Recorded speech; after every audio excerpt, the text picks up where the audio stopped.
Hey there. Forget the fairy tales you think you know. The truth is darker and somehow quieter. Tonight, we're stepping into a winter where night lasts for months, where a single low door is the difference between life and a frozen ending, where the dead are said to rise with wet soil in their hair, and where one hidden ember, buried under ash, decides whether a whole household wakes up or never wakes at all. If you find peace in this darkness, leave a like, and if you want more long, slow stories to drift off to, subscribe softly, like placing one more sod brick onto a wall that has to hold back the wind. Now, dim the lights if you can. Let your shoulders drop. Unclench your jaw. Let the blanket settle over you like a heavy wool cloak. No rush. We have the entire night. I'm sitting beside a fire in a dark room, and the flame is small but faithful. It doesn't roar, it breathes. A slow crackle, a faint sigh, and that gentle rhythm is going to carry us north, across the North Atlantic, into the Viking Age. Not to a single famous hero, not to a single named year, just to one winter night.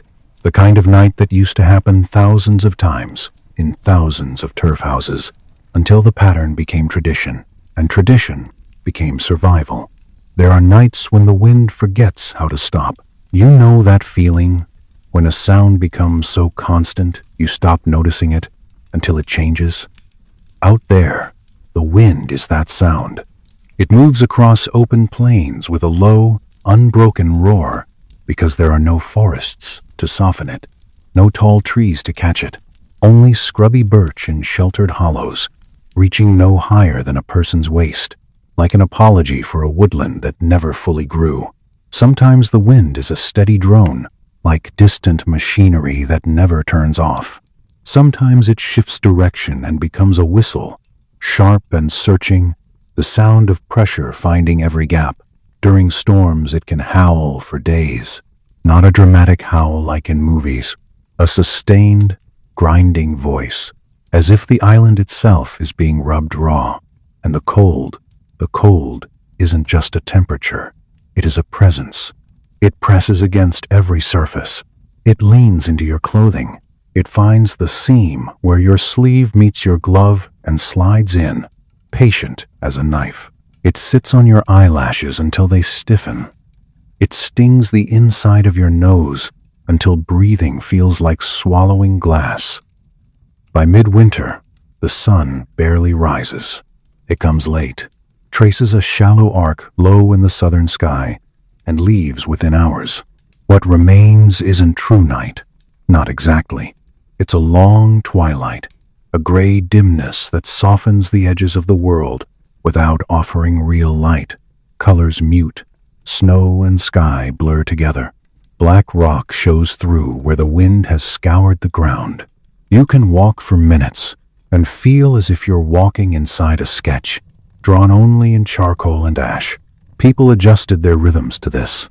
Work happened in the brief, usable daylight. The rest was indoors, because outside, survival time in exposed wind could be measured in minutes, not as a metaphor, as a fact. That's why the boundary mattered so much. In Garther, the inside, the fenced, ordered space of law, warmth, and human hands. Utgarther, the outside, the wild beyond the fence, the chaotic cold where danger lived. The boundary between these two wasn't symbolic. It was physical. It was turf and timber and earth stacked thick enough to make the difference between a sheltered breath and a breath that turns into frost. This is where the stories begin to darken. Because Vikings didn't only fear the weather, they feared what the weather might hide.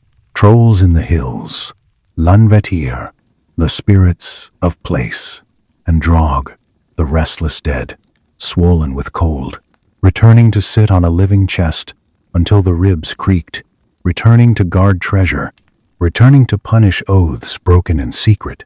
Those beings belonged in Utgarther, beyond the fire's reach, beyond the fence, beyond the door, and that door was never just a door. Picture it with me. You're outside in the dim winter light. Snow isn't falling straight down.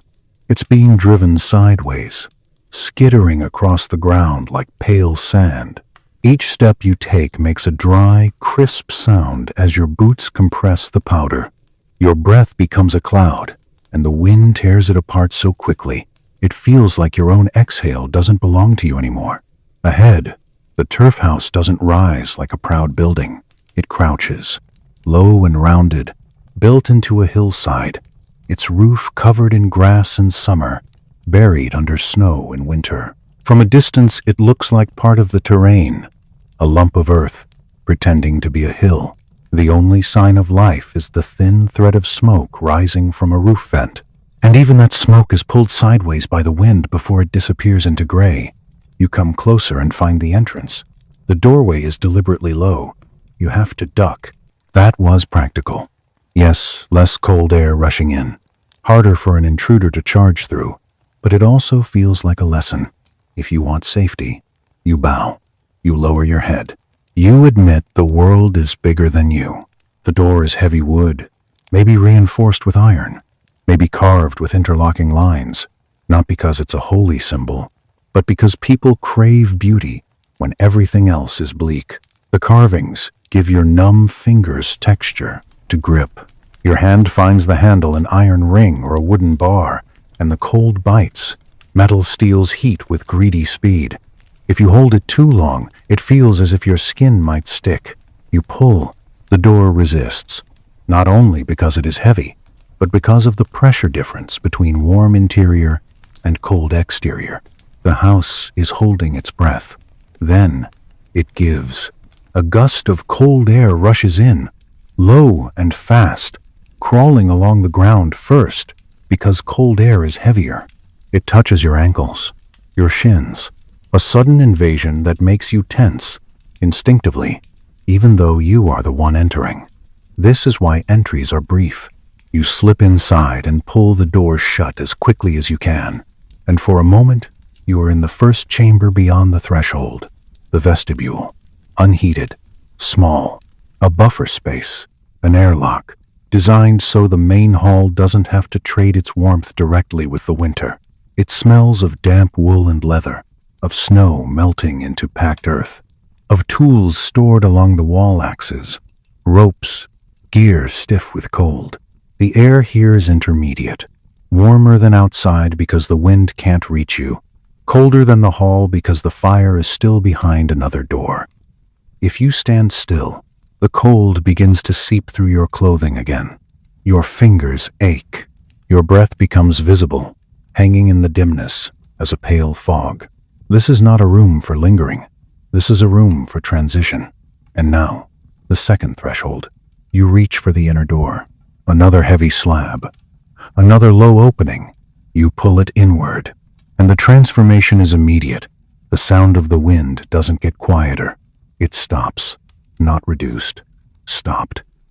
The turf walls, 1 to 3 meters thick, absorb sound as effectively as they block cold. The silence inside is dense. Complete, like stepping into a place where the outside world can't exist. Modern life is full of constant background noise, traffic, screens, electricity humming in the walls. Here, there is none of that. When people are quiet, the quiet is profound. And in that profound quiet, you notice the small sounds that remain. A soft hiss from the long fire, where peat smolders instead of flaring. The settling creak of roof beams carrying a massive turf roof loaded with snow. The slow, organic rhythm of breathing. Someone shifting on a wooden platform. A dog curling tighter into itself. The air is warmer. Not hot, but warmer in seconds. Enough that your face relaxes. Blood returns to your fingers. Muscles unclench. Your mind shifts from vigilance to calm. This is the scally, the main hall. It is long and narrow, shaped by the limits of timber in a treeless land. Roof beams can only span so far, so a double row of thick wooden posts runs the length of the space, dividing it into 3 aisles. The central aisle is the working corridor and the place of the hearth. The side aisles are raised platforms set half a meter above the packed earth floor, where people sit, work, and later lie down to sleep. There are no windows. Sometimes there are tiny openings covered with stretched animal membrane, letting in a faint milky light by day, but offering no view. Most houses have none at all. Windows would be wounds in the insulation, places where warmth bleeds out. Instead, the only daylight comes from the roof vent above the hearth. In daytime, a pale shaft of light drops through smoke. At night, it is a small circle of sky stars if the weather is clear, blackness if it is not. Above your head, smoke gathers in a layer. Peat smoke is earthy, heavier than wood smoke, not unpleasant, but constant.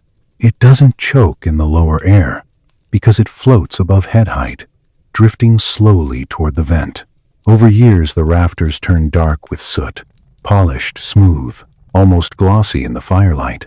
And that firelight, it is not a wild dancing blaze. Peat burns with a slow, steady glow, deep orange-red, sometimes with a faint blue at the edges where gases burn off. It pulses gently as air moves across the embers, brightening, dimming, like a living thing sleeping. The light is soft and directional. It illuminates the hearth and the bodies closest to it, but leaves the far corners in shadow. Faces become half seen, features soften. The room feels older than it is, like a cave that learned to be human. This is where the dark comfort settles in, because inside this hall, people are safe mostly. Outside, the cold can kill in minutes. Inside, warmth accumulates and holds, but safe is a careful word. Even here, danger exists in small mistakes. A door left open too long, snow driven into a crack, a roof vent not closed during a blizzard, a banked fire smothered too deeply under ash, or fed too greedily until it consumes the fuel before morning. And then, in the middle of the long night, someone wakes to a colder air than expected, and for a few quiet seconds, fear moves through the hall like a draft. Not the loud fear of panic, the calm fear that says, if the ember is gone, we will have to fight the morning with numb hands. And in this climate, numb hands can become dead hands. So tonight, we will watch the rituals that prevent that. Slowly, gently, like listening to snowfall through a thick roof. As evening deepens outside, the household begins to prepare for night. Wet cloaks are left in the vestibule. Snow-caked boots are kicked off and placed where they won't freeze into hard shapes. Tools used outdoors are stored along the walls. The main hall becomes the whole world. Someone tends the long fire in the center aisle, a shallow trough lined with stones, dense basalt that won't crack and explode when heated. The hearth runs lengthwise so warmth spreads along the hall instead of pooling in one spot. During the day, peat blocks were added for cooking. Now, as night comes, the fire is allowed to burn down. Not extinguished, never extinguished, simply lowered into a bed of embers. This transition has a feeling to it. It's the moment when work becomes slower, voices drop, bodies move toward the raised platforms. A child yawns and leans into an adult's side. A dog lifts its head, blinks at the dim glow, then lowers its chin again. And somewhere, in that dimness, someone begins a story, not a playful tale, a saga, an old recitation, spoken in a steady voice, shaped by memory and repetition. Sometimes the saga is about law and honor, sometimes about feuds that start with an insult and end with blood, sometimes about voyages, sometimes about the dead. When a storyteller speaks of draugr, the restless dead, the hall feels even quieter, not because everyone believes with the same certainty, but because everyone understands the warning inside the myth. Keep the boundary. Respect the threshold. Do not wander into Utgarther without need. The story continues until the words themselves become heavy, until the voice becomes another rhythm in the room, until it is almost a lullaby. And now, Before sleep can fully take the household, there is one last task: banking the fire. This is the part I always linger on, because it is both practical and haunting. Every night the fire is buried. Every morning it is resurrected. A small, deliberate death, repeated and repeated, until it feels like the household is rehearsing the boundary between life and not life. The person who banks the fire kneels by the hearth. They use a long iron rake to gather the embers into a compact bed, close enough to keep each other hot, not so tight that air can't reach. The glow intensifies when the coals touch, like red eyes drawing together in the dark. Then ash is spread over them.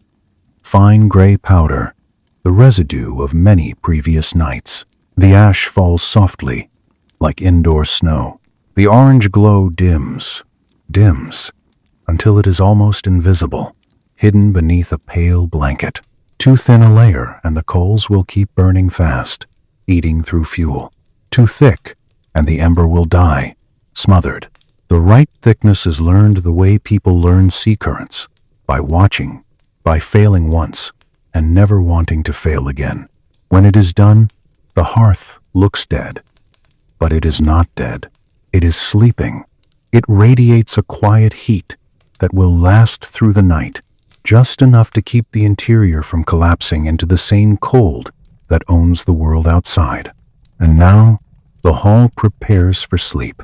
The raised platforms along the walls become beds, not individual beds, but a continuous surface. Straw or dried heather is piled as a base, 15, 20 centimeters thick, cushioning and insulating. Over that, sheepskins are laid with the wool side up, soft and oily, the leather side down as a moisture barrier. Over that, heavy wool blankets, vadmal, are spread, dense and weighty, pressing down with a comforting gravity. People remove their heavy day tunics. They keep linen underlayers or sleep naked beneath the skins and wool. Depending on preference and warmth, clothing becomes extra bedding. A rolled cloak becomes a pillow. Everything is repurposed, because nothing can be wasted in a land that offers so little. The sleeping arrangement is deliberate. Children and elders closer to the hearth, healthy adults farther away. Bodies lie close, shoulder to shoulder, because shared heat is not a luxury here. It is physics. 20 resting bodies produce a quiet furnace of warmth, raising the microclimate beneath blankets by several degrees. Breathing becomes the dominant sound, a layered white noise of human presence. And in that sound, you can let your own breathing slow, in and out. The turf walls hold back the wind. The ash holds the ember holds the morning. And you can drift. Just drift now. We'll stay in this hall a little longer. And in the next part, we'll move through the night itself, through the hush, the creaks of the heavy roof, the faint hiss of peat beneath ash, and the strange comfort of a world reduced to warmth, darkness, and the soft trust of sleeping side by side. The night deepens the way a tide deepens, not with a sudden drop, not with a dramatic moment you can point to, but with a slow thickening, as if the dark is becoming heavier, more settled, more sure of itself. On the raised set, the wooden planks have the polished smoothness that only years of bodies can give. You can feel it through the layers, through the straw and heather, through sheep wool, through vadmal, like the memory of touch stored in timber. When someone shifts, the wood answers with a quiet creak, not an echoing squeal, just a small, intimate sound, because the hall doesn't let sound bounce. It swallows it. If you reach a hand out from beneath the blankets, the air on your fingers is cooler. You notice it immediately. That contrast, warm cocoon, cool open air, teaches the body to stay tucked in. It's not discipline, it's instinct. The cold is persuasive. The smells in the hall are layered. Peat smoke first, earthy, dark, like wet soil warmed by embers. Under that, lanolin from the sheepskins, a soft animal sweetness that clings to wool and hair.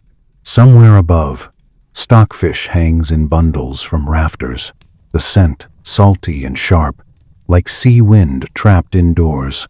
And under everything, the human scent of a communal winter skin, breath, old sweat, dried into fabric, then warmed again. To a stranger, it might feel overwhelming. To the household, it is simply the smell of inside. And inside is everything. Outside Utangerther remains a dangerous idea even when no one is looking at it. You can't hear the wind through these walls, but you remember it. Memory is enough to keep the mind respectful. It's strange, honestly, how quickly the nervous system learns this. The door is not just a door. The door is the border of the world. There is a point in the night when conversation fades, without anyone deciding to end it. One voice becomes quieter. Someone answers with only a hum. Words shorten. Then even the hums stop. It isn't awkward. It's natural. Like birds settling in a roost. The sagaman, if there was one, might have ended on a pause, a meaningful stopping point. A line that hangs in the smoke. A feud unresolved. A ghost still unquiet. An oath not yet repaid. That cliff edge isn't there to excite. It's there to give the mind a shape to hold while it lets go. And then the hall becomes mostly breathing. 20 people breathing in one room is its own weather. Inhale and exhale overlap into a continuous soft motion, like waves sliding over stones. Some breaths are deep and slow, some are shallow. A child's breath sometimes stutters, then smooths out. An elder's breath might have a faint rasp, a gentle reminder of lungs that have worked many winters. The body listens, even when asleep. If a breathing pattern changes sharply, someone half wakes without knowing why. Eyes open in the dark. A hand reaches, touches a shoulder, checks a forehead for warmth. The hand withdraws. The eyes close. The hall returns to its rhythm. This is how vigilance exists without panic. Shared, distributed, quiet. Near the hearth, under the ash, the banked peat fire is still alive. You cannot see the ember now, but you can feel the warmth, if you're close enough, a faint radiance rising through the gray powder. The ash is insulation and leash at once. It slows oxygen, slows combustion, keeps the coals hot but sleepy. That sleepy fire is one of the reasons the night here feels hypnotic. No bright flame to sharpen shadows, only a low, steady presence at the center of the hall. Like a heartbeat, you don't need to watch. Above, the smoke layer has thinned. During the evening, peat smoke hovered near the ceiling. Now, with the fire reduced and the household still, most of the smoke has filtered out through the roof vent. The air down at sleeping level is clearer, cooler, easier to breathe. The roof vent Lahori is the only open eye to the outside. If the weather is clear, stars move across that small circle of sky, not fast. So slowly you would never notice unless you woke, stared, and let time stretch. If clouds drift over, the stars vanish, and the opening becomes only a darker patch of dark. Sometimes, delicate snowflakes spiral down through the vent, lazy and uncertain, landing on warm stones at the hearth with a tiny hiss before they disappear. That sound, when it happens, is oddly soothing. The outside world, tapping lightly, then being erased by warmth. The house itself speaks in small noises. A beam shifts under the weight of turf and snow. The sound is a deep, controlled groan, as if the structure is settling into a better position.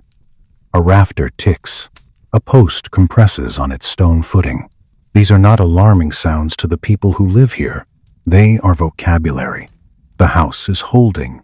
The house is doing its job. It's one of those moments where you realize how much trust is built into survival. Trust in the walls. Trust in the roof. Trust in the person who banked the fire correctly. Trust in the people beside you, that they will wake if something truly wrong happens. because things can go wrong, even in the safest inside. A blizzard might force the household to close the roof vent with a wooden cover, sealing the hall to keep snow from driving in. That saves heat, but it also makes the air stale. Smoke hangs lower, breath thickens, the smell of bodies grows stronger.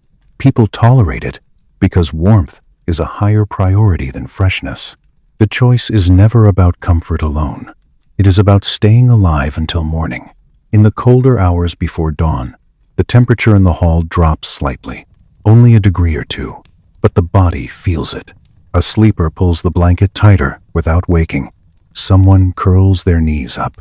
A child wriggles closer into an adult's side, and the adult, still asleep, shifts to make room. As if generosity is automatic in a place like this, the set platform itself warms over time. Wood holds heat better than packed earth. Sleeping elevated means avoiding the coldest air layer, which settles on the floor. You can imagine the central aisle as a shallow lake of cold, and the set as a shoreline above it. Just half a meter makes a difference. Half a meter can be the difference between restless shivering and steady sleep. Somewhere near the door end of the hall, the air is cooler. Drafts are always strongest near thresholds. That's why the head of household often sleeps farther from the entrance, sometimes inside a small enclosed closet bed with wooden walls and a curtain. It isn't luxury in the modern sense. It's a microclimate. The enclosure blocks drafts and concentrates warmth. It also gives the only true privacy in a communal winter. Status here is measured in small things. A slightly warmer spot, a slightly more protected corner, a blanket filled with eiderdown, light but astonishingly warm, reserved for those most honored. The rest of the hall is shared. And that sharing is not only practical, it is psychological. Sleeping close, breathing close, being defenseless together builds a kind of bond that is difficult to describe to anyone used to locking a bedroom door and sleeping alone. It's not romantic. It's not sentimental. It's survival intimacy. In the darkest hours, dreams come. Dreams in a turf house are shaped by what surrounds you. The scent of smoke becomes a landscape. The weight of wool becomes a sea.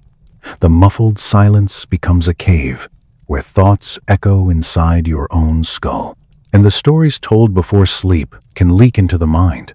Someone might dream of a draugr at the edge of the farmstead, standing beyond the fence with ice in its beard, staring at the smoke from the roof vent, as if watching for weakness. Someone might dream of stepping outside barefoot and feeling the snow burn their skin, then hearing laughter in the wind that isn't quite human. Someone else might dream of summer green roofs, dripping meltwater, birds returning in wake, with a pang of longing so sharp it feels like grief. And grief is one of the quiet shadows of winter. People died in these climates, not always dramatically, sometimes quietly. A cough that becomes deeper, a fever that steals heat from the body faster than blankets can provide it. An accident outdoors, one slip, one sprained ankle, one moment too far from shelter. Those deaths were part of the world, and they made the living careful. They made rituals important. They made the inside feel sacred. The turf house is an engineered sanctuary, yes, but it is also a kind of shared tomb, avoided by constant attention. The walls keep out death. The fire keeps out death. The fence keeps out death. And still, death circles, patient, in the dark outside. That's why the ember matters. That's why, at some point in the night, the person responsible for the fire might half wake, not fully rising, just listening. Listening for the wrong kind of silence. Listening for the absence of that faint peat hiss. Listening for a chill in the air that feels too sudden. If everything feels normal, they relax again. Their body sinks back into wool. Their mind lets go. But the moment of checking quiet, unconscious, tells you something about life here.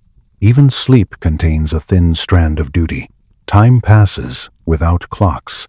There is no glowing phone, no chime, no alarm, Only the slow movement of stars across the roof vent and the gradual shift of darkness toward a slightly less black tone.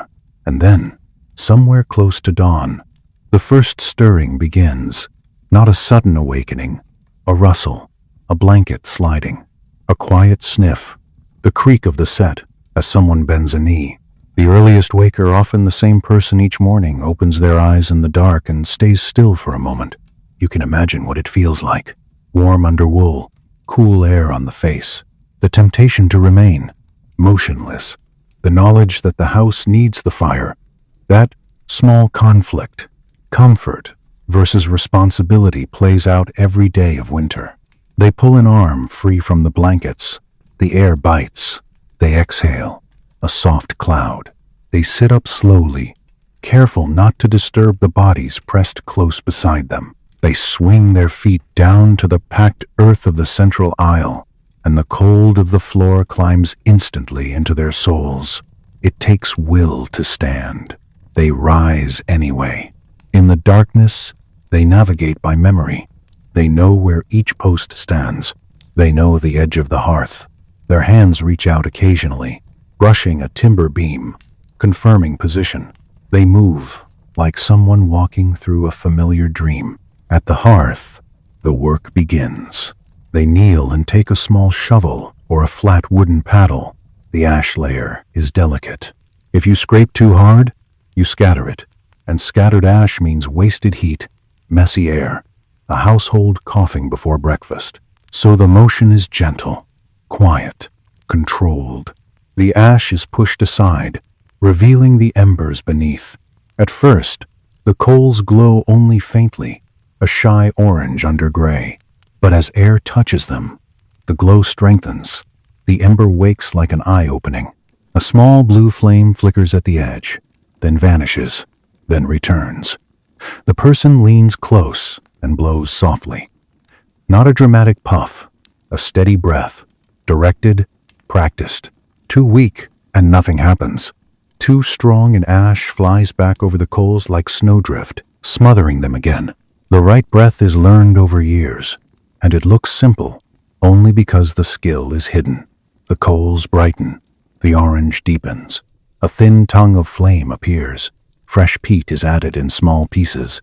Peat does not catch like dry wood. It darkens, smokes, then, slowly, it begins to glow, then burn. The heat rises. The stones around the hearth warm. The air above the fire becomes noticeably less sharp, and with that warmth, the hall begins to reform. Shadows retreat a little. The posts become visible. The curve of the roof emerges from blackness. The shapes of sleepers under blankets become human again, instead of indistinct mounds. The first waker stays with the fire, feeding it gently, watching for stability. The fire is the foundation of the day. Once it is alive, the household can be alive. Gradually, others stir. A child sits up, hair flattened, eyes half closed. An adult rubs their face. Someone coughs once, then clears their throat. The sound of waking is soft. No one leaps into action. Winter teaches economy of movement. The day will come, slowly, like the fire came by coaxing. And even as people wake, even as the hall brightens, the memory of the night remains in the walls. The walls are still thick and quiet. The boundary is still intact. Utangarther is still out there, cold and waiting. But inside here, there is warmth again. And if you are listening from your own bed, in your own night, you can borrow that feeling. The feeling of an ember returning. The feeling of a room becoming safe. The feeling of breath slowing, in and out. Let the firelight in your mind soften. Let the sounds fade into a steady hush and drift a little deeper as the turf house breathes around you, holding back the winter, one careful ritual at a time. It is strange, honestly, how the mind can feel safest when it is enclosed. I always notice that first. The way thick walls change the shape of thought.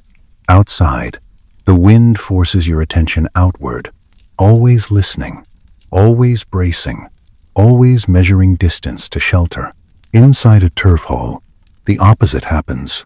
The world becomes small, and because it is small, it becomes detailed. A knot in a timber post catches the ember glow and looks like an old eye.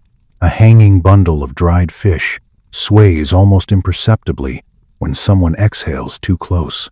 Even the smoke feels slower in. Here, it moves in a lazy layer above head height, not rushing, not chasing, simply drifting, thickening, thinning, as if it is thinking about leaving, but never quite committing. When you stare at it long enough, it becomes a kind of sky of its own, a low ceiling of soft gray that holds the warmth underneath it like a hand. This is why people could work by firelight for hours and not feel impatient. The hall encouraged patience. Hands moved, minds wandered, and eventually, a voice began to gather that wandering into one direction. The saga voice. Not a performance full of gestures, not a theatrical shout, just a steady line of sound that made every listener subtly turn inward. When the reciter started, even the tools seemed to settle. A spindle continued to spin. Yes. A carding paddle continued its scrape. Yes. But those motions became more rhythmic, more automatic, as if the body made room for the mind to travel. The opening words were simple, almost plain. There was a man named Fall, and that simplicity was the doorway, because what followed was never simple. Tonight, the story that drifted out into the smoke was one of those dark ones, the kind that is told during the deepest winter, when the outside feels too close to death and the inside needs to remember its own laws. It began with a farm, as so many do, a farm on a south-facing slope, close enough to a stream that could be heard in spring, far enough that winter floods would not crawl into the doorway. A farm with turf walls thick and patient, with a roof that turned green in summer and white in winter. A farm like this one, really, so familiar that the listeners could place it without effort. The reciter did not need to describe the smell of peat or the feel of wool. Everyone already wore those things in their mind. The man in the story was not a hero in the clean way people imagine heroes. He was useful. He was clever. He could be kind when it cost him nothing. He could be cruel when it served him. And the reciter said, softly, that the trouble began the way it often began in Iceland, with words, a small insult, spoken in a doorway, a joke that landed wrong, a refusal to share a grazing boundary, a claim that someone did not deserve the land they stood on. It sounds harmless when you say it quickly, but you know how it feels when you have to live through winter with the same neighbors, knowing your sheep depend on the same pasture, your driftwood depends on the same shoreline, your survival depends on the same fragile agreements. A word can become a wedge. A wedge can split a household. The man in the saga, let us call him Hrafn, Raven, because names like that cling to people who watch and wait, was accused of stealing a share of a beached whale. In the summer, a whale carcass on the shore was wealth. It meant meat and blubber. It meant lamp fuel. It meant winter survival. And so, when Hrafn was said to have taken more than his lawful cut, the accusation was not a small thing. It was a threat to another family's winter. They confronted him at the fence line. The reciter described it in a way that made the listeners shift closer under their blankets, not from fear of the story, but from how vivid the cold became. Two men standing in wind that cut through wool, breath freezing on beards, snow crust cracking under boots, the sound of the sea in the distance, muted and heavy. The offended man, called Ketil, spoke of law. He spoke of fair shares. He spoke of witnesses. Hrafn smiled, not a wide smile, a thin one, the kind you see on a face when someone has already decided they will not be corrected. He said, the whale belonged to the sea first, then to whoever was strong enough to drag it, then to whoever was clever enough to take it before others arrived. Ketil called him Oathbreaker. And then, the reciter said, Hrafn did something that always makes the hall go quieter. He laughed. Laughing at law was like spitting on the hearth. In a place where everything is held together by agreements and memory, laughing at law is the start of chaos. It is inviting Utgarda inside. Ketil's hand went to his knife, not fully drawing it, just resting on the hilt. That small movement, that tiny shift of weight, was described with such care you could feel it in your own palm. Metal cold against skin, leather stiff, a pulse in the wrist. Hrafn saw it. He saw it, and stepped closer, making the gap between them small enough for breath to mix. The wind took their words away, but it could not take the intent. And the story moved, as these stories always do, toward the thing that cannot be undone. Blood. It happened quickly in the telling. Not because the reciter rushed, but because violence is often abrupt, almost dull in its simplicity. A shove, a slip, a blade drawn too far, a red line appearing on wool. Ketil fell in the snow, not fully dead, not yet, just on his back, eyes wide, trying to inhale against the pain, his breath making weak clouds that rose and broke apart. Hrafn stood over him, and here the reciter's voice slowed, the way a fire dims before sleep. Hrafn did not finish him with rage. He finished him with calculation. A short thrust, a pause, another, and then Ketil's body went still, and the snow around him began to darken, slow as spilled ink. No one in the hall made a sound. The only sound was the peat hiss and the soft scrape of wool being carded, and even that scrape seemed softer, as if hands were afraid of being too loud. The reciter did not say, "This is evil." He did not judge. That was part of what made it heavier. The saga voice simply laid the facts down like stones. Ketil's kin demanded compensation. Hrafn refused. Hrafn fled.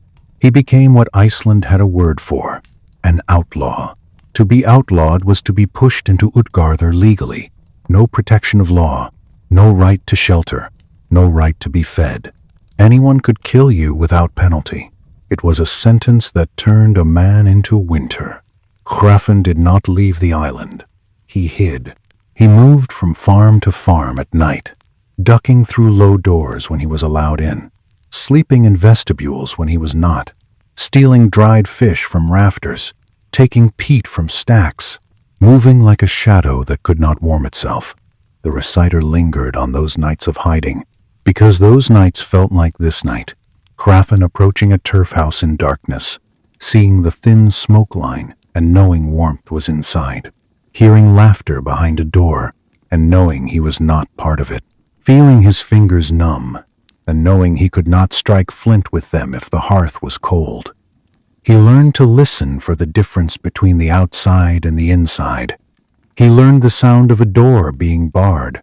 He learned the way dogs breathed when they sensed a stranger. He learned that sometimes the wind covered his footsteps, and sometimes the wind betrayed him by going suddenly still. There was one night, the reciter said, when Hrafn found an abandoned outbuilding, half collapsed, turf walls cracked, roof sagging. He crawled inside like an animal, and found old straw and a broken sheepskin. He wrapped himself in it and tried to sleep. But sleep does not come easily when you are legally dead. Every creak became a pursuer. Every gust became a voice calling your name. Every shadow became a man with an axe. He lay awake and listened to the earth. He listened to the damp roof drip. He listened to his own stomach, empty and loud, and he promised himself something in that darkness, a promise that would later become a curse. He promised revenge on Ketil's kin, not because they had wronged him, but because revenge was the only heat he could still manufacture. Then, in the third winter, he found his chance. Ketil's brother, a man named Ormr, Snake, was the one who kept pressing for blood price. Ormr had a hall, not a great hall, but a good one, thick turf, strong posts, a roof vent well cut, Ormr had children. Ormr had sheep. Ormr had the kind of orderly inside that Hrafn no longer belonged to. Hrafn watched the farm for weeks, from the dark beyond the fence, from behind rocks, from the edge of snowy scrub. He watched who carried water. He watched when the door opened. He watched where the dogs slept. He watched the smoke, learning when the fire was strongest and when it was banked. He waited for the night when the storm would be loud enough to cover his approach, but not so loud that everyone stayed awake with fear. When it came, he moved. He reached the low door. He did not knock. He found the latch in the dark, the way an outlaw learns to find latches. He lifted it carefully. The door resisted. Warm air pushed against cold. The house held its breath. He pulled. The vestibule swallowed him. The smell of damp wool hit him. Familiar. The cold in the vestibule was less than outside, but still sharp. He stood there, listening, letting his eyes adjust. Beyond the inner door, he could hear the faintest sounds, a murmur, a cough, the soft hiss of peat. Inside, the household was settling to sleep. Hrafn opened the inner door, and then, for a moment, he stood at the boundary like a ghost. Warmth touched his face. Fire glow painted his hands red. The wind sound vanished, as if it had been cut off with a blade. People lay on the set, bodies under wool, breathing slow. A dog lifted its head, ears twitching, then lowered it again, perhaps mistaking him for someone returning late. Hrafn moved along the central aisle like a shadow, careful not to step on a loose stone that might click. His eyes found Ormr. Ormr slept near the far end, closer to warmth, surrounded by kin. His face was turned toward the wall. His breath was heavy. His hand rested on the edge of a blanket. Fingers relaxed. Hrafn knelt beside him, and this was the point where the hall listening to the saga felt the deepest chill, because the reciter did not rush the moment. He made us feel the hush, the smell of smoke, the distance to the door, the soft rise and fall of Ormr's chest.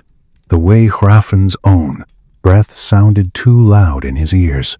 Hrafn lifted the blanket slightly. He slid the knife in, not with fury, with precision. Ormr jerked once. A small sound escaped him, almost a sigh, and then his body went still. No scream, no struggle, just a quiet removal of a life, like lifting a coal from a hearth and leaving a hollow behind. Hrafn withdrew the blade and wiped it on wool. He stood. He looked at the sleeping children. For a heartbeat, the reciter let the listeners wonder if he would do worse. But Hrafn did not touch them, not because he was merciful, because he was hungry for a different kind of damage. He wanted the farm itself to suffer. So he did. Something that, in winter, is almost the darkest thing you can do. He opened the door. Not fully, not wide, just enough. A crack, and the outside rushed in. Cold air slid along the floor. It crawled under blankets. It touched bare ankles. It disturbed the smoke layer above. He left the door unlatched and stepped back into the vestibule. And then he took a handful of snow from his sleeve, packed hard from the storm, and he threw it into the hearth. The snow hit the banked peat and hissed. Steam rose. Ash scattered. The ember was disrupted. He did not extinguish it completely. That would be too obvious. People would wake and curse and fix it. He wanted something subtler. He wanted the fire to fail later, in the coldest hour before dawn, when everyone slept deepest, when hands were slow, when fear came like a tight fist. He closed the inner door softly behind him. He slipped out into the storm, and the farm went on sleeping, not knowing the boundary had been wounded. The reciter paused then, and in the hall where we are now, the hush felt thick enough to touch. A bad ember, a door not latched, a draft creeping in. Winter does not need a sword to kill you. Winter only needs one small mistake. And somewhere beyond the turf walls of the saga, beyond the fence of law, A man like Hroffen smiled in the dark, warmed by the thought of someone else shivering.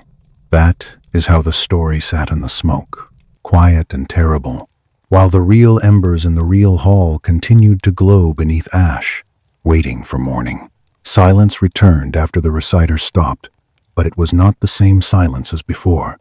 It had a shape now, a weight. You could feel it in the way a spindle hesitated and then resumed, slower.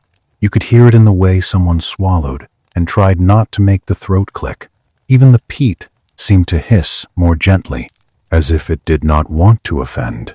I always find that moment fascinating. People think stories are only entertainment, but in a turf hall, stories are closer to weather. They change the interior climate. A tale of winter cruelty makes everyone tuck a blanket edge tighter. A tale of law-breaking makes the doorway feel more fragile. A tale of a man opening a door in the night makes every latch, every hinge, every crack in the timber suddenly important. And because the hall is small, because the fire is central, those feelings become physical. A child shifts in sleep and presses closer to an adult. An older woman pauses her carding and reaches out to touch the dog by her feet, not because she is afraid, but because touch confirms reality. The dog sighs, warm breath smelling faintly of fish. Then, gradually, the house begins to prepare for its own story again. The saga does not end in one breath. It settles. It sinks into the peat smoke, into the wool, into the straw, into the corners where soot has lived for years. The voice fades, and in its place, you hear the hall's own soundscape, the things that were always here. The low creak of a timber post adjusting under the roof, the soft brush of a blanket as someone sits up and stretches, a cough that is quickly smothered into a sleeve, and the long, slow work of becoming ready to sleep. They bank the fire. You have heard it described before, but when you watch it in your mind, it becomes almost ritual, almost tender. A person rises from the set, moving with that careful familiarity that comes from living in darkness. Their feet find the packed earth floor. They step around the hearthstones by memory. They reach for the rake, the one with the handle darkened by smoke and polished by hands. The iron end looks dull in the ember glow, like a tooth. They draw the embers inward, a small scraping sound, not sharp, more like sand being dragged. The coals tumble, glowing, then dimming as ash coats them. A few sparks lift and vanish before they can become anything. The warmth rises as the ember bed concentrates, and for a moment, faces nearby redden, eyelids flutter. It is the kind of heat that feels alive, not just warm, because it comes from something that can fail, something that needs care. Then the ash comes. A flat paddle scoops it, fine and gray. It pours like flour, like powdered stone. It lands on the coals, and the glow softens, retreats, becomes hidden. The person spreads it with small, practiced motions, not too thick, not too thin. When they are done, the hearth looks almost dead, but the heat is still there. It is a sleeping thing now, held under ash, the way a secret is held under a calm face. In the saga, this was the moment Hroffen tried to poison, not with a potion, with a crack in the boundary, with cold air and disturbed embers. In the real hall, someone checks the door. They always check the door. They check it with a hand that knows the grain of the wood. They press the latch. They listen for the door's small sound of obedience, the click that means the outside is kept outside. Tonight, maybe because of the story, the checking lingers. Fingers trace the edge, feeling for drafts. A shoulder leans into the timber, testing weight. Everything is sealed. And still, the saga has left a shadow, so the mind cannot help imagining what it would feel like if the latch failed. You know that feeling, don't you? When your body is warm, almost comfortable, and then you remember the cold outside, and your skin responds before your brain finishes the thought. A little ripple of tension, a deeper inhale, a tightening around the ribs. That is how winter controls people, even from outside the wall. Bedding is arranged. Straw is fluffed where it has compressed. A hand presses into it, and the straw crackles softly, dry sound against wood. Sheepskins are shaken, and a faint dust rises, caught by the ember glow, floating like tiny spirits. The lanolin smell deepens as the wool warms from hands. Heavy wool blankets are pulled into place, their weight settling with a soft thump that is almost soothing. The weight is a promise. The weight says, "You will stay warm if you stay still." People choose positions the way they always do. Children toward the middle, older bodies between younger ones. A mother with an infant close enough that nursing can happen without fully waking. A dog curled at feet, nose tucked under tail, a small engine of warmth. And then, one by one, bodies sink. The hall does not go to sleep all at once. It slides into it. Someone whispers a thought to their partner, a small question about tomorrow, about sheep, about ice on the path to the stream. Someone answers with a sound that is half words, half hum. A laugh almost happens, then turns into a sigh. The peat breathes under ash. The roof settles. The smoke layer thins and drifts toward the vent, and through that small circle, a patch of night sky waits. If the clouds break, stars appear. If snow falls, flakes drift down and vanish on warm stone with a soft hiss. Either way, the opening reminds the sleepers that the outside is still there, still cold, still watching. In the saga, Ormr did not know his door had been left unlatched. He did not know his fire had been wounded. He slept with the same confidence the hall has now, and that is what made it tragic. Because the night does not care if you are good. The night does not care if you are lawful. The night only cares if your boundary holds. The reciter in the hall, in the saga, moved the story forward into the deep hours. He described how Ormr's household breathed together, a layered rhythm of inhalations and exhalations, how the banked fire held a quiet heat, how the cold outside pressed at the turf walls and found no entry at first, how wind swept across the roof, and the roof accepted it, curved and low, and then, sometime after midnight, the unlatched door began to move. It did not swing wide. It did not announce itself. It shifted, a fraction, enough. Cold air slid in along the floor, thick and heavy. It moved like water, invisible but felt. It flowed under the sleeping platforms, licking at ankles, rising to knees, touching the edge of blankets where wool hung down. People did not wake immediately. Cold can be gentle at first, especially when you are wrapped in warmth. It simply changes the dream. A sleeper dreams of being outside. A sleeper dreams of walking too long and not finding a hall. A sleeper dreams of a hand on their shoulder, cold as stone. One child whimpers. A mother tucks the blanket tighter without waking. A dog lifts its head, ears pricking, nostrils widening as it tastes the air. The dog knows. Animals always know first. But even the dog hesitates, because the air is not carrying the scent of a bear, not carrying the scent of a stranger. It carries only cold, and cold is everywhere in winter. The dog lowers its head again, uneasy, listening. Meanwhile, under the ash, the disturbed embers cool faster than they should. Ash is meant to slow the burn, to keep the heat alive. When snow has been thrown in, when ash has shifted, moisture steals heat, and the ember bed becomes patchy. The hearthstones release their stored heat, but now they do it into colder air, into a hall that is losing its stability. The temperature drops, not dramatically, not like a door flung open, but steadily, quietly, like a debt collecting interest. This is the coldest hour before dawn. In the saga, it came with consequences. Ormr's brother, the eldest man of the household, woke first. He woke because his face felt too cold. The breath he inhaled felt sharp, as if it had edges. He sat up slowly, eyes wide in darkness, and listened. He heard something that did not belong, a faint whistle, not the wild howl of storm, a thinner sound, a pressure sound, like wind finding a crack.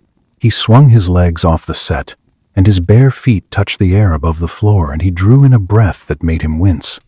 The air down low was colder than the air near his head. He knew what that meant. He stood, stiff, and moved toward the door. The reciter described his steps. Each plank creaked. Each creak sounded too loud. He paused after each one, waiting to see if anyone else stirred. No one did. He was alone in his wakefulness, alone with the responsibility, and that responsibility, in winter, is heavy. When he reached the inner door, he put his hand on it, and he felt the draft, a tiny stream of air, cold as the sea. He opened the inner door and stepped into the vestibule, and there, the outer door was not fully shut. It was ajar, a finger's width. Snow had piled against it from the storm, and the pressure had eased it open. The latch had not held. Or perhaps, the reciter said softly, someone had undone it on purpose. The old man did not know about Raffen. He knew only what he could feel. He reached for the door to close it, and then the story took its darker turn, because on the floor of the vestibule, half hidden in shadow, was a shape that was not snow, a body, Ormur. The reciter did not say how long he had been dead. In a cold vestibule, death can look like sleep for a while. The skin goes pale, the blood congeals, the eyes stay half closed, as if they might open again. The old man knelt and touched Ormur's cheek. Cold. Not the ordinary cold of a face in winter air, a deeper cold, a cold that felt like it had come from the ground.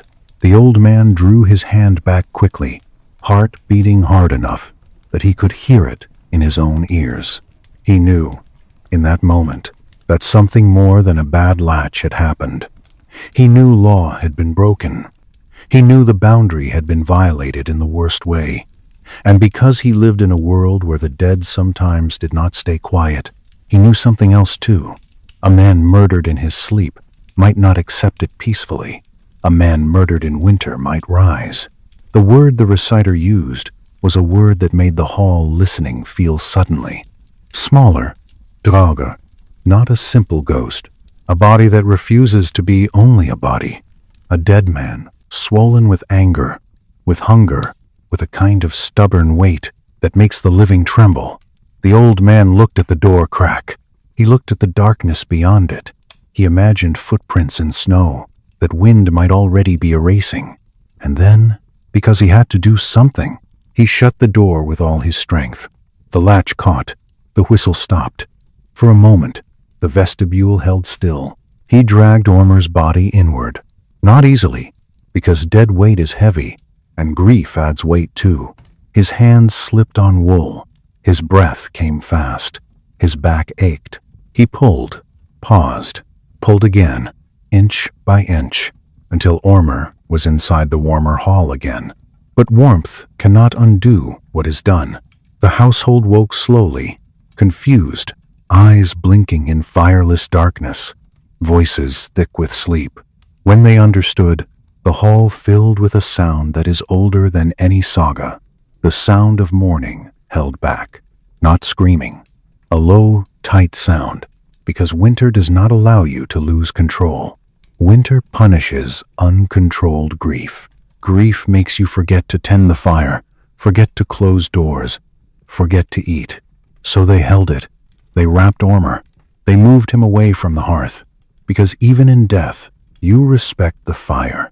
They sent someone to awaken the embers, to bring light back, because darkness and death together feel too close.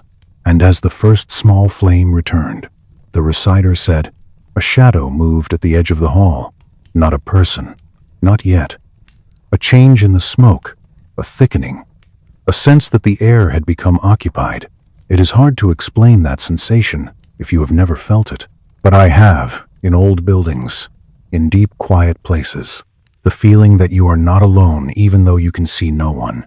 The skin responds. The hairs lift. The breath catches. In the saga, the household felt it too. They looked toward the door, toward the wall, toward the corner where the cold had been. and they understood that Ormr's death was not finished with them, because the boundary between inside and outside, between living and dead, had been scraped thin in the night. The reciter let the moment hang, like smoke under a roof beam. And in the real hall, where we are now, blankets had already been pulled up, bodies had already settled, but you can feel how the mind leans closer anyway, because even when you are trying to sleep, the old stories know how to keep a small candle of attention burning, just a little longer. It is always the smallest things that make terror feel real. Not the idea of a monster, not the word draugr spoken by a saga teller, but the way a draft touches the back of your neck when you did not expect it.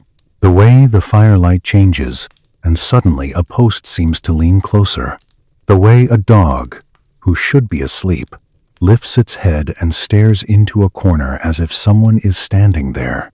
In Ormr's hall, grief had barely found its place before the living began doing what the living always do in winter. They tried to restore order.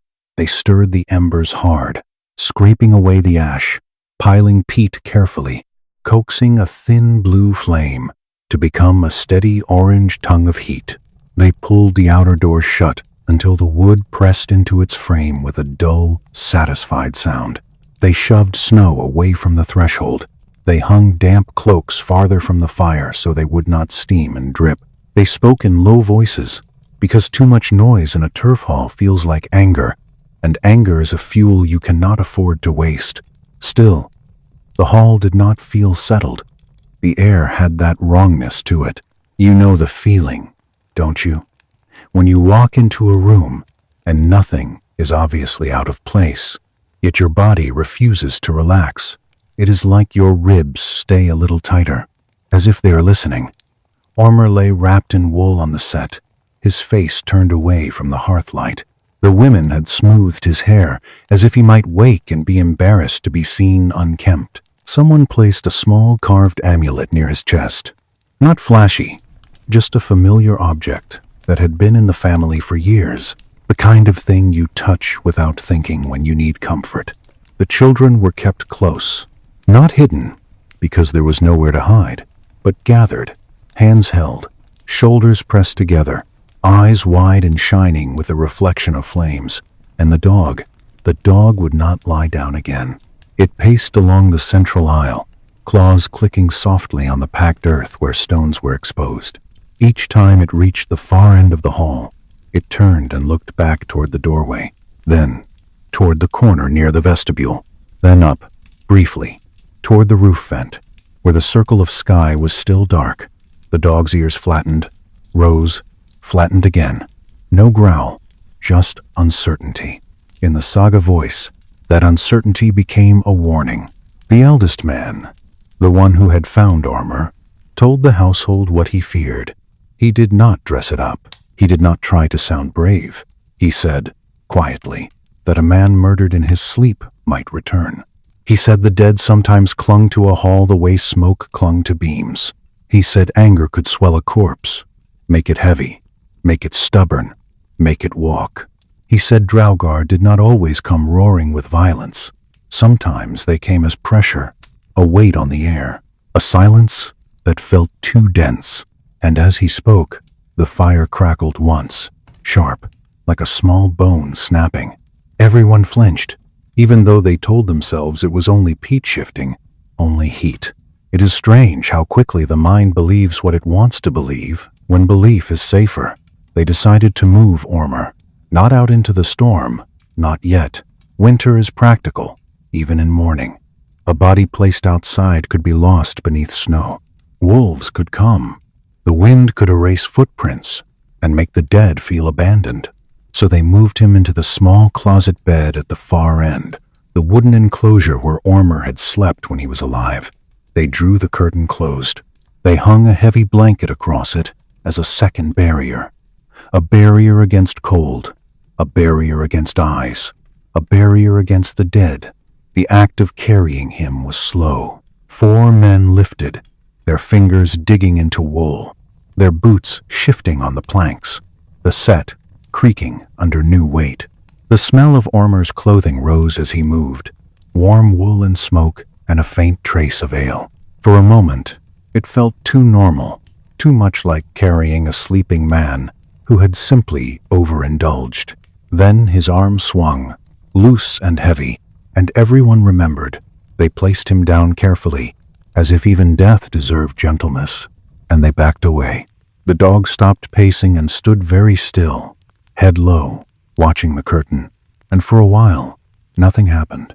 The household sat in the dimness and did the only thing they could do while dawn was still hours away. They waited. Waiting in a turf house is different from waiting in a modern room.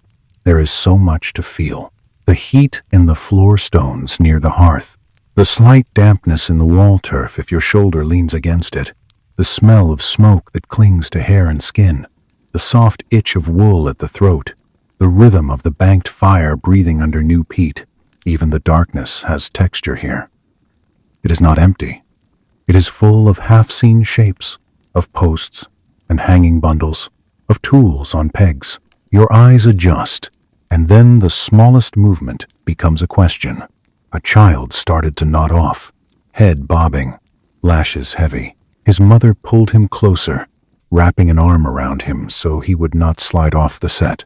Her hand moved in a slow circle on his back. She did not look at Ormer's curtain. She kept her gaze on the fire, because the fire was the only thing in the hall that still felt loyal.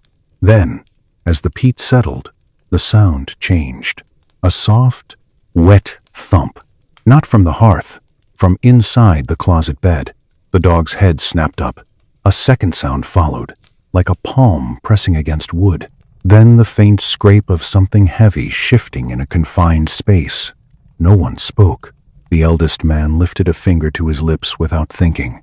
His own mouth had gone dry.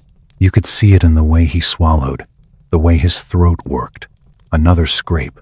The curtain bulged outward, not dramatically, just enough to make the woven fabric tighten, and the air in the hall became colder for a heartbeat, like someone had opened the outer door again. A child whimpered. The mother pressed her hand over his mouth, not harshly, just enough to quiet the sound. Her eyes were wide. Tears had not fallen yet. Tears are warm. She did not want to waste warmth. The eldest man stood. He picked up a spear that hung near the post, the wood smooth from use, the iron point dull in low light. His hands shook, only slightly. He hated that they shook. He hated himself for being alive and shaking when Ormer was dead and still. He took one step toward the curtain. The dog growled then, low and steady, the first true growl of the night. It was not anger. It was recognition. The curtain moved again. This time the wooden frame inside creaked, and the sound was like the roof settling, except it came from too close, from too human a place. The eldest man did not pull the curtain away. He did not throw it open like a hero. He spoke Ormer's name, softly, like you speak to someone who is sleepwalking. He said, "Ormer, if you are there, be still." No answer, only that slow scrape again, and then a sound that was almost a breath, but not quite. More like air being pushed out of lungs that had no reason to move. The spear tip lowered. The dog backed away, still growling, tail stiff. The curtain lifted from within, just a little. A pale hand appeared, fingers swollen, nails darkened. The skin looked gray in the firelight, not the color of living skin. The hand gripped the curtain edge and held it. There was strength in that grip, the kind of strength that does not care about pain. The eldest man's knees threatened to soften. He locked them. He could not fall. Then the face came. Ormer's face, but wrong. His cheeks looked fuller, as if cold had puffed them. His eyes were open, and the eyes did not blink. They reflected the fire like wet stones. His mouth hung slightly ajar, and inside the mouth was darkness. He did not speak. He simply looked at the hall, at the people who had loved him, and something in that stare made them understand a cruel truth. This was not Ormer coming back for comfort. This was Ormer coming back for account. He stepped out. The wood of the closet bed groaned under him. The set planks creaked. The blanket on his shoulders slid, and you could see the stiffness of his limbs, the way his movements were not fluid but heavy, like a man walking through deep snow. He turned his head slowly, gaze sweeping over faces. No one moved. Even the fire seemed quieter. Then the draugr's eyes found the doorway, the place where cold had crept in, the place where the boundary had been broken. His mouth opened. Vidar. A sound came out, low and rough, like wind pushing through a narrow crack, like a whistle turned into a groan. And with that sound, the peat fire flared briefly, as if it had been fed fresh air, as if the hall itself reacted. A child screamed then, a sharp, breaking sound. The draugr's head snapped toward it. The eldest man stepped between the child and the dead. He held the spear out, point aimed at Ormur's chest. His hands shook more now. He did not care. He whispered a prayer that was older than Christian words, older than churches. Ormur did not stop. He reached out, and this is where the saga became what it always becomes when it speaks of draugr, a struggle not just of muscle, but of weight, of will, of the law of the living, trying to push the dead back into silence. The spear point struck Ormur's wool. It did not pierce easily. The body felt dense, as if filled with earth. The eldest man pushed anyway, teeth clenched, breath rasping. Ormur took the spear shaft in his hand and snapped it.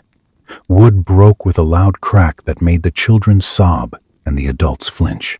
The iron head clattered to the floor and rolled toward the hearthstones, ringing softly as it hit. The draugr stepped forward. The eldest man retreated, stumbling, almost falling off the set, catching himself on a post. His shoulder hit the timber hard enough to make him grunt. The draugr's gaze returned to the door, as if the door was the true enemy, as if the door itself had betrayed him. He moved down the central aisle, slow, unstoppable, the way winter moves. The dog darted in and bit at his calf. Its teeth met something hard beneath wool, something that felt like frozen leather. The dog yelped and jumped back, shaking its head, confused by the wrongness of the body. The draugr did not even look down. He reached the inner door, pushed it open with one heavy hand. The vestibule air rushed in, cold and raw. Snowflakes swirled at the threshold. The outer door was shut now, latched by the living. But the draugr laid his palm against it and pressed. The wood groaned. The latch strained. In the saga, this was the moment the household realized what the draugr wanted. Not to haunt them for comfort, to leave, to go out into Utgarðr, to hunt the one who had broken the boundary, to hunt Hrafn.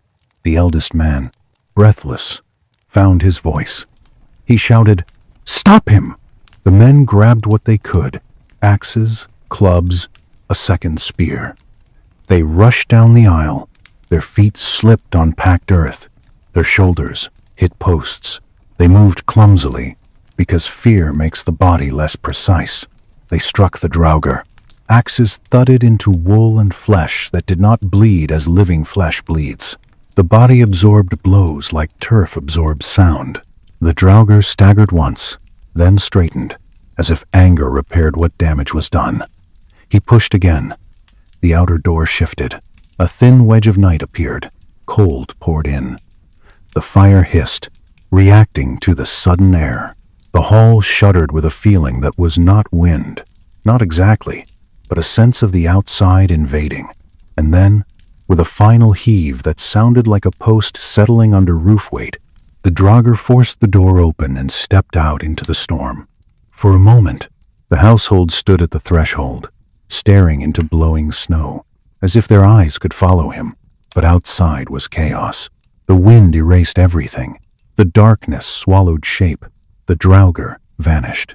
And the only proof he had existed was the icy draft still curling along the vestibule floor, and the broken spear shaft on the earth, and the way every person in the hall knew, without anyone saying it out loud.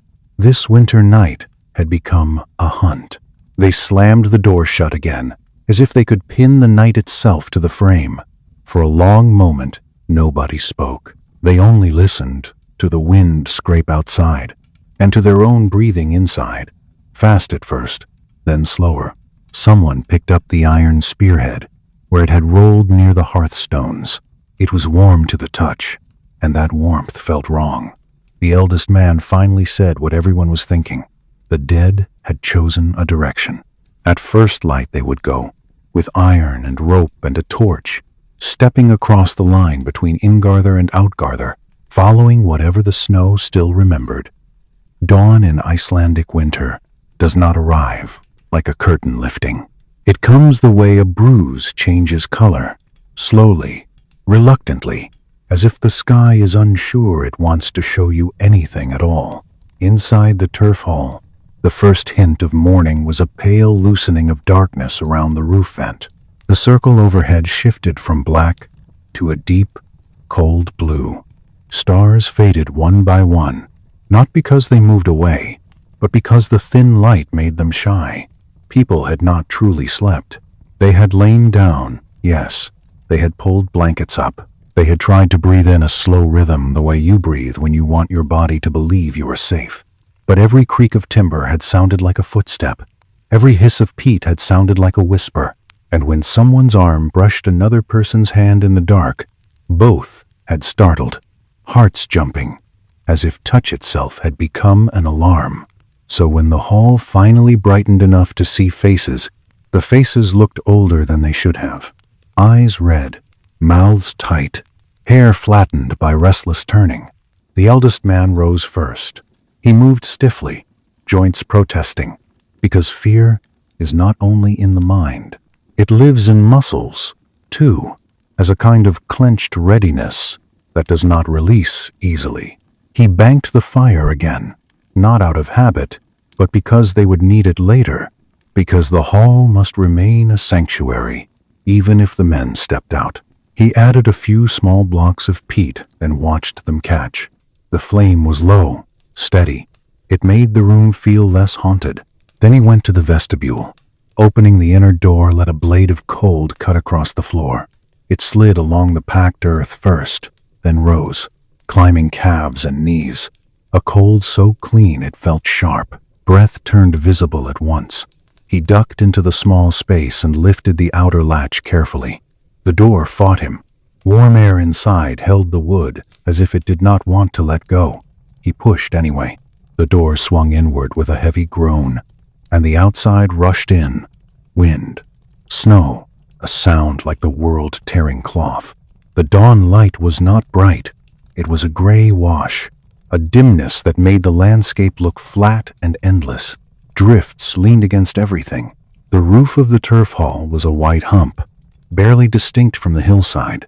Smoke from the vent crawled sideways and vanished. The eldest man squinted into the wind, raising an arm to shield his eyes. Snow crystals stung his skin like tiny needles. The air smelled of salt from the ocean, even here inland, carried by the storm. It smelled of ice, too, a scent that is hard to describe except as absence. Absence of warmth, absence of softness. He stepped out, boots sinking to the ankle. The snow squeaked under his weight, dry and brittle. Each step made a sound that felt too loud in the open. Behind him, two younger men followed, shoulders hunched, hoods pulled low. One carried a coil of rope. One carried an axe. A third held a torch, unlit, wrapped in oiled cloth to keep it dry. They all carried small iron things, nails, a knife, a ring, because iron is a language the dead understand. They closed the door behind them, and the sound of the latch catching felt final, like sealing a box. Outside, the boundary between Ingarther and Outgarther was not a fence today. It was the line where their footprints began.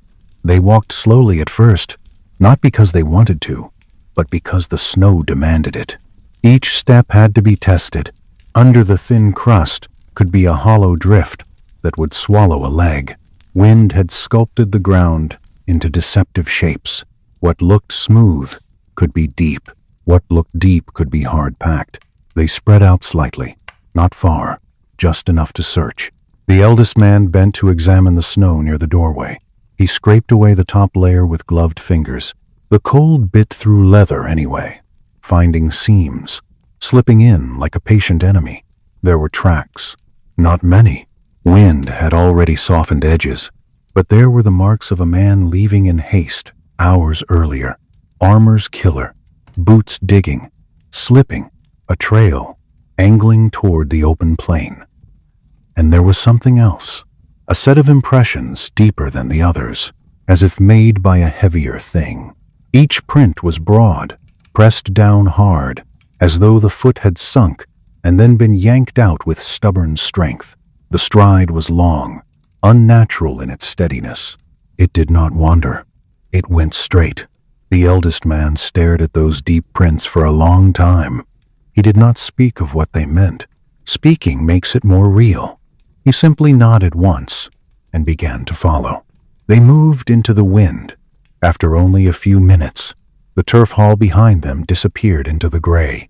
That is how the land eats you here. One moment, you have shelter at your back. The next, you are a small, dark shape in a white world that has no interest in remembering you. The cold entered their clothing by patience, not by force. It slipped down the neck when a hood shifted. It curled around wrists when a glove loosened. It found the damp place where sweat had formed under wool. The men tried not to sweat. Sweating in winter is a betrayal. Sweat turns to chill. Chill turns to shaking. Shaking turns to weakness. They kept a slow pace. The sound of their breathing became the only steady thing. Inhale, a rasp. Exhale, a cloud that tore away in the wind. Their lashes collected ice. Beards stiffened. When one man blinked, he felt his eyelids stick slightly, as if the cold was trying to glue him shut. The trail led toward a shallow ridge, then down into a hollow where the wind had piled snow in smooth waves. Here the tracks were fainter. Here the hunt could have ended in uncertainty. But the deeper prints, the ones made by the dead, were clearer. The draugr did not stumble. It did not hesitate. It walked as if it owned the land. That thought made the youngest man whisper, "He's still moving." The eldest man did not answer. His jaw was clenched so hard, his teeth ached. They reached a low cluster of rocks, half buried in snow. On the lee side, the wind eased for a moment. The silence in that pocket was strange. Without the roar, you can hear tiny things. The granular hiss of snow grains sliding down a drift, the soft tick of ice crystals hitting stone. And there, in the shelter of rock, they found a smear of dark on white. Blood. Not fresh red, but deep, almost black, already thickened and cold. It ran a short distance and then stopped, as if whatever bled had pressed a hand to the wound and moved on. Hrafn's blood, the eldest man thought, and the thought did not bring relief. It brought dread, because it meant the dead had caught him. A second smear lay farther on, and beside it, a mark like something had been dragged. The rope carrier swallowed hard. "Do we turn back?" he asked, and his voice sounded small in the open. The eldest man looked at him, and in that look there was something tired, something that said, "You already know the answer." They continued. The wind returned as they climbed out of the hollow. It hit them from the side now, pushing. It made walking feel like leaning into an invisible wall. Their shoulders burned with the effort. The sky stayed gray. No sun. Just light, without warmth. Then they saw it. A shape ahead, low against the snow, near a frozen stream where ice had buckled into jagged plates. At first it looked like a mound, a drift, a rock. Then the mound shifted. A man, curled on his side, arms wrapped around his middle. Hrafn. His hair was crusted with ice. His face was pale. His eyes were open but unfocused, as if he was looking through the men rather than at them. His lips were cracked. Frost clung to the corners of his mouth. He tried to speak. Only a rasp came out. The eldest man knelt beside him, knees sinking, cold biting through wool. He put a hand near Hrafn's shoulder. not touching at first, because touching a man in that state can feel like touching something already leaving. Hrafn flinched anyway. His gaze jerked toward the men, and then past them.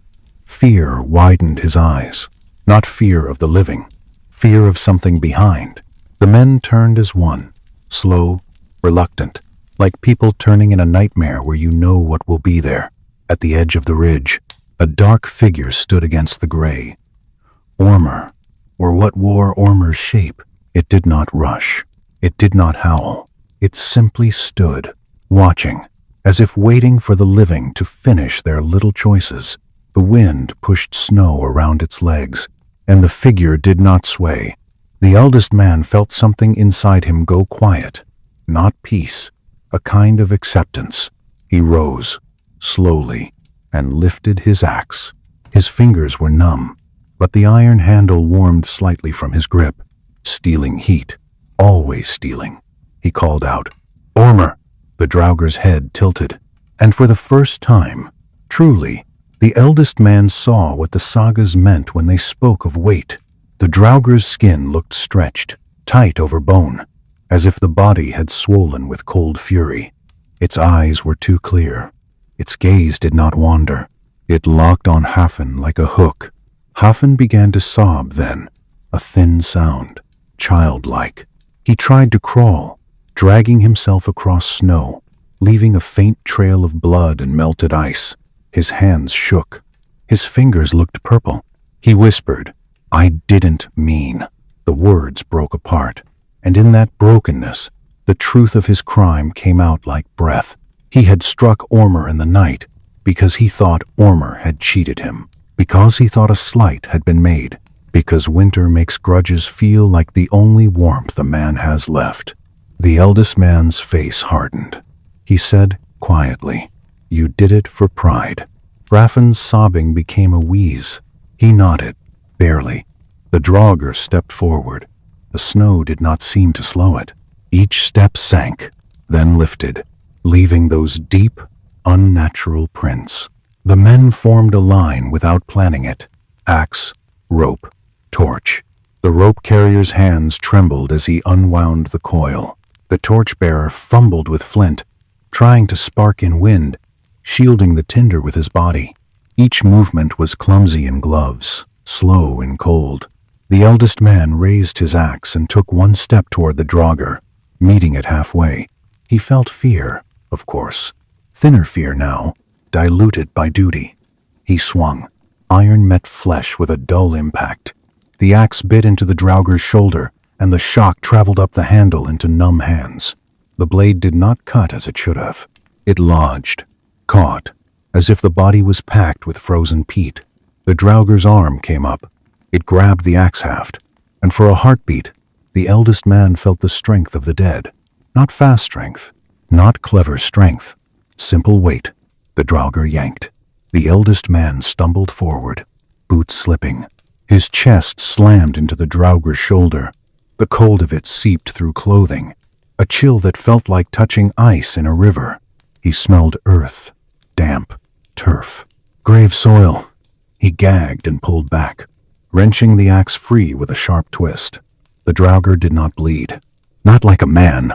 A dark seep appeared, sluggish, thick.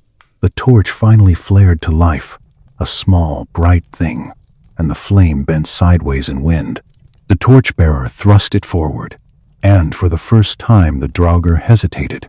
Not much, just a pause. It drew back its face slightly, as if remembering heat. The eldest man shouted, "Now!" The rope carrier lunged. He threw the coil, trying to loop it around the draugr's arms. The rope struck the body and slid, because wool and frozen skin give no grip. The rope fell. The man cursed, a raw sound torn out by frustration. Hrafn whimpered. The draugr moved again, reaching toward him. The eldest man stepped in front, holding the torch close. Heat licked his own face, and the warmth felt like pain after cold. The flame brushed the draugr's sleeve. Wool smoked. A smell rose, burnt lanolin, sharp and greasy. The draugr recoiled, finally, and the sound it made was like wind choking. In that recoil, the eldest man saw a choice, awful and clear. They could keep fighting the dead, risking all of them, risking the hall, risking the return. Or they could do what law and saga both suggest, the thing that feels cruel but ends a curse. They could give the dead what it wanted. Account. He looked at Hrafn. Hrafn's eyes begged, not for forgiveness, for escape, for warmth, for one more breath. The eldest man's voice lowered, and it surprised even him how calm it was. He said, "You crossed the boundary first." Hrafn shook his head weakly. Tears froze on his lashes. The draugr watched, waiting, and the wind kept blowing, steady, indifferent, carrying snow across the frozen stream as if trying to erase all evidence that men and dead had ever stood here at all. The eldest man tightened his grip on the axe. His breath came out in one long cloud, and in the middle of that cloud he decided what he would do next, even if it stained his dreams. The decision did not arrive like a lightning strike. It arrived the way winter arrives, quietly, with no apology, simply occupying everything until there is no room left for argument. The eldest man stood in the wind with his axe and felt the strange stillness that comes when you stop bargaining with reality. His fingers were numb, yet the iron handles seemed to pulse with a faint warmth stolen from his skin. The torch hissed and bent, licking sideways, the flame thin and bright as a living thing, trying not to die. Hrafn lay half-curled in the snow, his blood darkening the whiteness in slow stains.